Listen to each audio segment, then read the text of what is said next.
This mausoleum was actually built in 1971. That was only 2 years after Tom's death.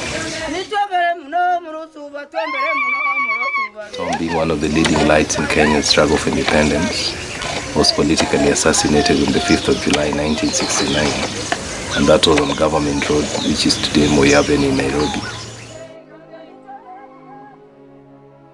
Tom's greatness cannot all be chronicled because he did so much for the country and Africa and the world at large. We also have several of Tom's collections. By collections I mean mementos, awards, honors, and even the briefcase that he was carrying at the time of his assassination. Just the flag that draped Tom's casket is also displayed inside here. Among the collections we have is like the national flag. Actually, Tom is one man who designed the Kenyan national flag, and the flag displayed here is the one that draped Tom's casket as a prominent personality that we lost. Tom also took dancing as a hobby. On his free time he would play the guitar and dance, and at one time he was awarded a dancing trophy by the Nairobi Dance Committee. Actually, they had abandoned the first cabinet, which was called the Bachelor's Band. So Tom, Jonjo, and some members like Rusinga Festivals will be part of that band.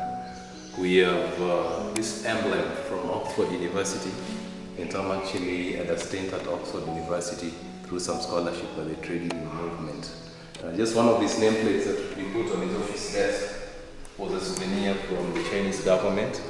Actually, as you look at it, you'll notice it as the dragons, which is synonymous with the Chinese government. Tom had an honorary degree conferred on him from Roosevelt University in Chicago. And he was given this plaque as part of the honorary degree. Just the briefcase that Tom carried at the time of his assassination is also displayed here. As he walked into the Chinese pharmacy at Government Road, which is today Mboya Avenue, from where he was shot dead, this is exactly the briefcase that he was carrying. On his honeymoon, he went to Israel, and this very beautiful Bible was a gift on his honeymoon in Israel. He also formed part of the first cabinet, and Tom was actually the first Kenyan Minister for Justice and Constitutional Affairs. Tom had his wedding officiated by Pope John the 23rd. And that was at the St. Peter Club, Race Course Road in Nairobi. Actually, the Pope came all the way from Rome to Nairobi to officiate Tom's wedding ceremony. This was the wedding ceremony between Tom and his wife, Pamela Odede, and that was at St. Peter Club, Race Course Road in Nairobi in 1962. We have this called the boo. The boo is a traditional equipment. This would be used to be blown and would send a message to the people to gather wherever there was need or distress. Other arts like modeling presented the same model Maasai figures, as you see them. This was a wood carving which was presented to Tom as a gift on one of his visits at the same community.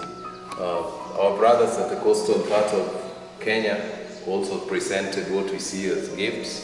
These are some kind of boats that are very common at the coastal part of Kenya. So as a national leader, Tom would travel and visit many Kenyan communities, listen to their grievances, and would actually solve their problems and unite Kenya as one great nation. Tom, going by his record, his ideals and his achievement, was at one time on the 3rd of October 1966, made an honorary citizen of Kansas City in the US, and this is such a great honor for a man less than 40 years old then. So the same depicts the great work that Tom did, his many achievements. And this is just a chest, and we've just improvised this chest to showcase some of the press cuttings that Tom himself had laminated to be read by many generations to come. Like we see some simple cartoon work, the then President Jomo Kenyatta being on top and Tom trying to trim the president to a manageable size so that Kenya could continue as a united nation. If you go by the kind of hat you sing, this is always some honor given to the West African king. So Tom, a man who would globe-trotter, would go around the world visiting different countries and communities.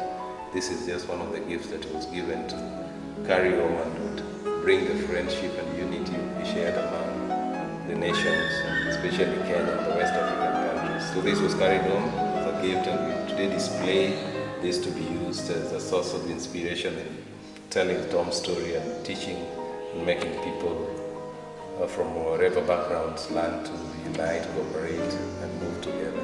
The main building of the mausoleum was designed to symbolize just the bullet that killed Tom. By that I mean the main building was put in the shape of the bullet that fell Tom. Right on the door of the main building, you realize that the door has an indentation of the shape of a coffin and the cross, Tom having been a devout Catholic faithful. Besides Tom Mboya's grave, we have a smaller grave here, which is more newer.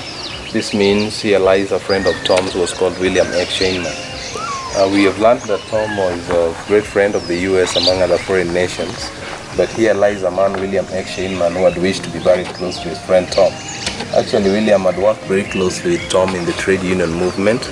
Then later when Tom initiated his grand project, which was called the Student Airlift.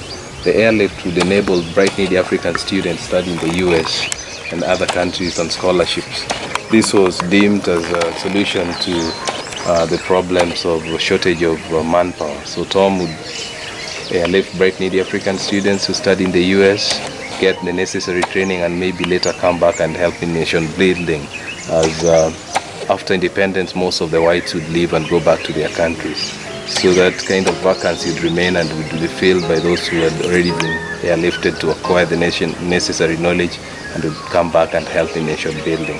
So William is one man who had wished to be buried close to his friend Tom. He died 30 years after Tom, because Tom died in 69 and he died in 99. So as per the wish and the will, his remains were cremated back in the US the same year of his death. Then part of the remains was airlifted to Rusinga Island, and today we have the remains as ashes interred just beside Tom's grave as per the wish of the will. So William is one man actually who had paid for the airfare for the first batch of 81 students who have flown in Tom's initial airlift of the 1959. So even today we have what we call Zawadi Africa Education Fund. Zawadi is some sort of airlift being run by one of Tom's daughters, Dr. Susan Mboya. And here Susan specializes in airlifting bright needy girls who study both in the US and Canada on scholarships. So it's like Susan has just taken after the dad, and with the support of William's family, this is today covering about 25 African countries. We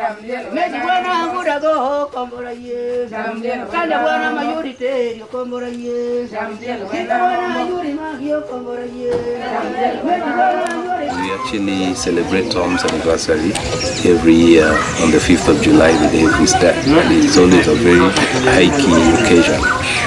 For the community around, we celebrate our son Tom Mboya. We are even blessed to have had Tom born and raised in Rusinga as part of the Rusinga community.